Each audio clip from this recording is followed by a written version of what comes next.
আমাৰ হিন্দু ধৰ্মগ্ৰন্থসমূহত বহুতো অদ্ভুত আৰু ৰহস্যময় কাহিনীৰ উল্লেখ আছে। আমাৰ আজিৰ কাহিনীটো এনে ৰহস্যময় কাহিনীসমূহৰ ভিতৰতে এটা। এই কাহিনী অনুসৰি পৌৰাণিক যুগত এজন মহান ঋষি আছিল, যিয়ে পূৰ্বপুৰুষক সন্তুষ্ট কৰিবলৈ এগৰাকী কন্যা সন্তান জন্ম দিছিল আৰু পাছত সেই ঋষিয়ে নিজে জন্ম দিয়া সেই কন্যাগৰাকীৰ লগতে বিবাহ কৰাইছিল। এই অদ্ভুত কাহিনীটোত ঋষিজন কোন আছিল, যিয়ে কন্যা সন্তান জন্ম দিছিল?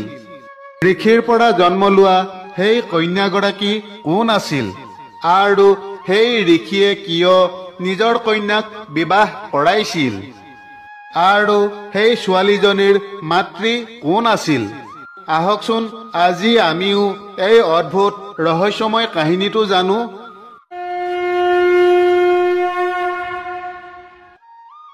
অগস্ত্য প্ৰাচীন কালৰ এজন অলৌকিক ঋষি আছিল। অগস্ত্য ঋষি বশিষ্ঠৰ ভাতৃ আছিল। কিছুমানে তেওঁক ব্ৰহ্মাৰ পুত্ৰ বুলিও গণ্য কৰে। মহৰ্ষি অগস্ত্যক পুলস্ত্য ঋষিৰ পুত্ৰ বুলি কোৱা হয়। অগস্ত্যৰ ভাতৃৰ নাম আছিল বিশ্ৰৱা, যি ৰাৱণৰ পিতৃ আছিল। মহৰ্ষি অগস্ত্যক মন্ত্ৰদ্ৰষ্টা ঋষি বোলা হয়, কাৰণ তেওঁ তপস্যা কালত সেই মন্ত্ৰবোৰৰ শক্তি দেখিছিল। ঋগ্বেদৰ বহু মন্ত্ৰ ঋষি অগস্ত্যৰ দ্বাৰা আবৃত্তি কৰা হৈছিল। ঋগ্বেদৰ প্ৰথম মণ্ডলৰ ১৬৫ সূক্তৰ পৰা ১৯১ সূক্তলৈকে মহৰ্ষি অগস্ত্যই কৈছিল। এদিন মহৰ্ষি অগস্ত্য কৰবালৈ গৈ আছিল। তেনেতে এঠাইত তেওঁ তেওঁৰ পূৰ্বপুৰুষসকলক দেখিলে, যিসকলে এটা গাঁতত তললৈ মূৰ কৰি ওলমি আছিল। তেতিয়া অগস্ত্যই সেই ওলমি থকা পূৰ্বপুৰুষসকলক সুধিলে, আপোনালোকে ইয়াত মুখখন তললৈ কৰি কঁপি কঁপি কিয় ওলমি আছে? এই কথা শুনি সেই বেদবাদী পূৰ্বপুৰুষসকলে উত্তৰ দিলে, বংশ পৰম্পৰাৰ বিলুপ্তিৰ সম্ভাৱনাৰ বাবেই আমি এই দুৰ্দশাৰ সন্মুখীন হ'ব লগা হৈছে। অগস্ত্যই সোধাত তেওঁলোকে পুনৰ ক'লে, আমি তোমাৰ পূৰ্বপুৰুষ। সন্তানৰ আশাত আমি এই গাঁতত ওলমি আছো। অগস্ত্য, যদি তুমি উত্তম সন্তান জন্ম দিব পাৰা, তেন্তে আমি এই নৰকৰ পৰা মুক্তি পাব পাৰো। আৰু হে পুত্ৰ, তেতিয়া তুমিও মোক্ষ লাভ কৰিবা। তেতিয়া ধৰ্মপৰায়ণ অগস্ত্যই তেওঁলোকক ক'লে, হে পিতাসকল, মই আপোনালোকৰ ইচ্ছা নিশ্চয় পূৰণ কৰিম। তেতিয়া আপোনালোকৰ মানসিক চিন্তা দূৰ হ'ব আৰু আপোনালোকে আপোনালোকৰ আকাংক্ষিত স্থান লাভ কৰিব। তাৰ পাছত মহৰ্ষি অগস্ত্যই সন্তান জন্ম দিয়াৰ চিন্তা কৰি নিজৰ অনুৰূপ সন্তান গৰ্ভত ধাৰণ কৰিব পৰা উপযুক্ত পত্নী বিচাৰিবলৈ ধৰিলে। কিন্তু কোনো উপযুক্ত নাৰী বিচাৰি নাপালে। তাৰ পাছত তেওঁ নিজৰ ভাৱনাৰে এটা এটাকৈ অনেক জীৱ জন্তুৰ উত্তম অংগ সংগ্ৰহ কৰি সেই অংগসমূহৰ পৰাই নিজৰ তপ শক্তিৰে এগৰাকী অতি ধুনীয়া কন্যা সন্তানৰ সৃষ্টি কৰিলে।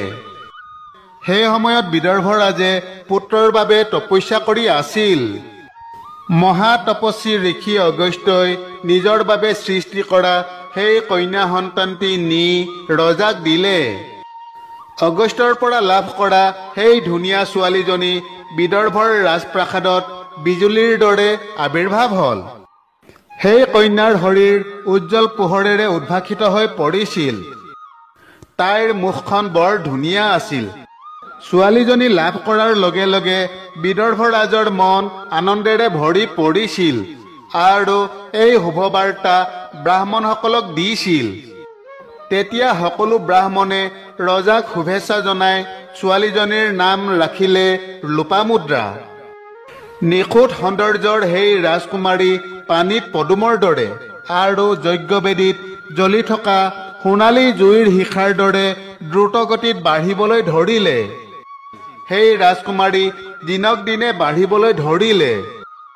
যেতিয়া লোপামুদ্ৰাই যৌৱনত ভৰি দিছিল, তেতিয়া বস্ত্ৰ অলংকাৰেৰে বিভূষিত ১০০গৰাকী সুন্দৰী কন্যা আৰু 100 গৰাকী দাসীয়ে তাইৰ আজ্ঞাধীন হৈ আগুৰি থাকিছিল। 100 দাসী আৰু 100 সুন্দৰী ছোৱালীৰ মাজত লোপামুদ্ৰা আকাশত সূৰ্যৰ আভা আৰু নক্ষত্ৰৰ মাজত ৰোহিণীৰ দৰে সুশোভিত হৈ আছিল। লোপামুদ্ৰা এগৰাকী বিনয়ী আৰু সৎ আচৰণেৰে পৰিপূৰ্ণ সুন্দৰী ৰাজকন্যা আছিল যদিও মহাত্মা অগষ্টৰ ভয়ত কোনো ৰাজকুমাৰে তাইৰ লগত বিবাহ কৰিবলৈ আগবাঢ়ি অহা নাছিল। ৰাজকুমাৰী লোপামুদ্ৰা স্বৰ্গৰ অপ্সৰাতকৈ অধিক ৰূপৱতী আছিল। তাইৰ শান্ত শিষ্ট স্বভাৱে পিতৃ আৰু আত্মীয়সকলক সন্তুষ্ট কৰিছিল। জীয়েক লোপামুদ্ৰাক যৌৱনত প্ৰৱেশ কৰা দেখি পিতৃ বিদৰ্ভৰাজে মনতে ভাবিবলৈ ধৰিলে, এই ছোৱালীজনীক বাৰু মই কাৰ লগত বিবাহ দিম। যেতিয়া মহৰ্ষি অগষ্টই গম পালে যে বিদৰ্ভৰ ৰাজকুমাৰীয়ে নিজৰ ঘৰ গৃহস্থী চলাবলৈ সক্ষম হৈ পৰিছে, তেতিয়া মহৰ্ষি অগষ্টই বিদৰ্ভৰাজৰ ওচৰলৈ গৈ ক'লে, হে ৰাজন, মই সন্তান প্ৰাপ্তিৰ বাবে বিবাহ কৰাম বুলি ভাবিছো। সেয়ে হে মহিপাল, মই তোমাৰ কন্যাৰ লগত বিবাহ কৰাবলৈ ইচ্ছা কৰিছো। গতিকে তুমি মোক লোপামুদ্ৰা অৰ্পণ কৰা। মহৰ্ষি অগষ্টৰ এই কথা শুনি বিদৰ্ভৰাজ হতভম্ব হৈ পৰিল। তেওঁ মহৰ্ষিৰ প্ৰস্তাৱ নাকচ কৰিব নোৱাৰিলে আৰু নিজৰ ছোৱালীজনীক দিবলৈও ইচ্ছা কৰা নাছিল। তেতিয়া বিদৰ্ভ ৰজাই পত্নীৰ ওচৰলৈ গৈ ক'লে, হে প্ৰিয়ে, এই মহৰ্ষি অগষ্টই ৰাজকুমাৰীৰ লগত বিবাহ কৰাৰ প্ৰস্তাৱ দিছে। মহৰ্ষিৰ প্ৰস্তাৱ শুনি মোৰ বুকুত হাহাকাৰ পৰিস্থিতিৰ সৃষ্টি হৈছে। আমাৰ মৰমৰ কন্যাক বাৰু এজন ঋষিৰ লগত কেনেকৈ বিবাহ দিওঁ? ঋষি অগষ্ট বৰ শক্তিশালী। খং উঠিলে অভিশাপৰ জুইত আমাক জ্বলাই দিব পৰা ক্ষমতা তেওঁৰ আছে। ৰজা ৰাণীক ইমান দুখী হৈ এইবোৰ আলোচনা কৰি থকা দেখি লোপামুদ্ৰাই তেওঁলোকৰ ওচৰলৈ গৈ ক'লে, হে পিতা মহাৰাজ, মোৰ বাবে আপুনি দুখ অনুভৱ কৰা উচিত নহয়।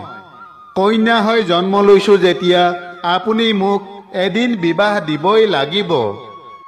গতিকে হে পিতা, মহৰ্ষিৰ কথা মানি মোক তেওঁৰ সেৱাত অৰ্পণ কৰক আৰু ইয়াৰ দ্বাৰা নিজক ৰক্ষা কৰক।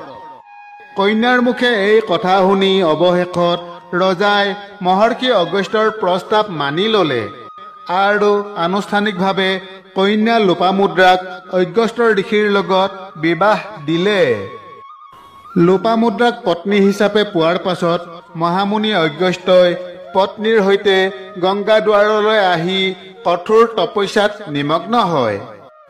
লোপামুদ্ৰাই অতি আনন্দ আৰু আদৰ সন্মানেৰে স্বামীৰ সেৱা কৰিবলৈ আৰম্ভ কৰিলে। মহৰ্ষি অগষ্টৰো পত্নীৰ প্ৰতি বহুত মৰম আছিল। মহৰ্ষি অগষ্ট আৰু লোপামুদ্ৰাৰ বিবাহৰ পাছত বহু সময় পাৰ হৈ গ'ল। তেনেতে এদিন মহৰ্ষি অগষ্টই ঋতুস্নান কৰি উঠা পত্নী লোপামুদ্ৰাক দেখা পালে। তাই তপস্যাৰ দীপ্তিত জিলিকি আছিল। পত্নীৰ সেৱা, পবিত্ৰতা, ইন্দ্ৰিয় সংযম, শোভা আৰু সৌন্দৰ্যত প্ৰসন্ন হৈ মহৰ্ষিয়ে পত্নী লোপামুদ্ৰাক সংগমৰ বাবে মাতিছিল। তেতিয়া অনুৰাগিনী লোপামুদ্ৰাই লাজ পাই হাত দুখন ভাঁজ কৰি স্বামীক মৰমেৰে ক'লে, হে মহৰ্ষি, মই এই কথা জানো যে আপুনি কেৱল সন্তান জন্ম দিয়াৰ স্বাৰ্থত মোক পত্নী হিচাপে গ্ৰহণ কৰিছে, কিন্তু আপোনাৰ প্ৰতি মোৰ হৃদয়ত যি মৰম আছে আপুনি তাকো আদৰি লোৱা উচিত। হে প্ৰভু, আপুনি মোৰ সকলো কামনা পূৰণ কৰিলে।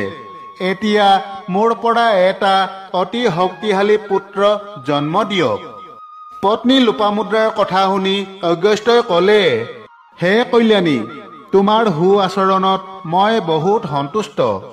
পুত্ৰ সম্পৰ্কে এটা চিন্তা তোমাৰ আগত উপস্থাপন কৰিছো। শুনা, তোমাৰ গৰ্ভৰ পৰা 1000 বা 100 পুত্ৰ জন্ম হোৱাটো কামনা কৰা নেকি? যাৰ প্ৰত্যেকেই 10ৰ সমান হ'ব, নে মাত্ৰ 10টা পুত্ৰ হ'ব লাগে? যি 100 পুত্ৰৰ সমান হ'ব, অথবা মাথো এজন পুত্ৰ হ'ব লাগে, যিয়ে হাজাৰ হাজাৰকো জয় কৰিব পাৰে। তেতিয়া লোপামুদ্ৰাই ক'লে, হে তপোধন, মোক হাজাৰৰ সমান হ'ব পৰা এজন মহান পুত্ৰহে লাগে, কাৰণ বহু দুষ্ট পুত্ৰতকৈ এজন বিদ্বান আৰু উৎকৃষ্ট পুত্ৰক শ্ৰেষ্ঠ বুলি গণ্য কৰা হয়। তাৰ পাছত তথাস্তু বুলি কৈ মহাত্মা অগস্ত্যই বিনয়ী স্বভাৱৰ পত্নী লোপামুদ্ৰাৰ সৈতে উপযুক্ত সময়ত সংগম কৰিছিল। গৰ্ভদান কৰাৰ পাছত মহৰ্ষি অগস্ত্য পুনৰ হাবিলৈ গুচি গ'ল। তেওঁ হাবিলৈ যোৱাৰ পাছত 7 বছৰ ধৰি মাতৃৰ গৰ্ভত ভ্ৰূণটোৰ বৃদ্ধি আৰু বিকাশ হৈ থাকিল। 7 বছৰৰ পাছত নিজৰ শক্তি আৰু প্ৰভাৱেৰে লোপামুদ্ৰাৰ গৰ্ভৰ পৰা মহৰ্ষি অগস্ত্যৰ সেই সন্তান ওলাই আহিল। মহৰ্ষিৰ সেই পুত্ৰ জন্মৰ পৰাই মহা তপস্বী আৰু তেজস্বী আছিল, যাৰ নাম আছিল দৃঢ়স্যু, যাক ব্ৰাহ্মণসকলৰ মাজত মহান বুলি গণ্য কৰা হয়।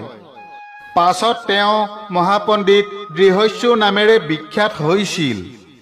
পুত্ৰক আত্ম অধ্যয়ন আৰু সমিধানয়নৰ কামত নিয়োজিত হোৱা দেখি সেই সময়ত মহৰ্ষি অগস্ত্য অতি সুখী হৈছিল। এইদৰে মহৰ্ষি অগস্ত্যই নিজৰ কন্যাক বিবাহ কৰাই সেই মহিলাৰ পৰাই এটা উৎকৃষ্ট সন্তান জন্ম দিছিল। ইয়াৰ পাছত তেওঁৰ পূৰ্বপুৰুষসকলে নিজৰ আকাংক্ষিত লোকত স্থান লাভ কৰিছিল। বান্ধৱসকল, আশা কৰোঁ আমাৰ আজিৰ কাহিনীভাগ আপোনালোকৰ নিশ্চয় ভাল লাগিল। আগলৈ অন্য এক নতুন কথাৰ সৈতে পুনৰ লগ পোৱা আশাৰে তথা আপোনালোক সকলোৰে কুশল কামনাৰে আজিলৈ সামৰিছোঁ। জয় শ্ৰীকৃষ্ণ।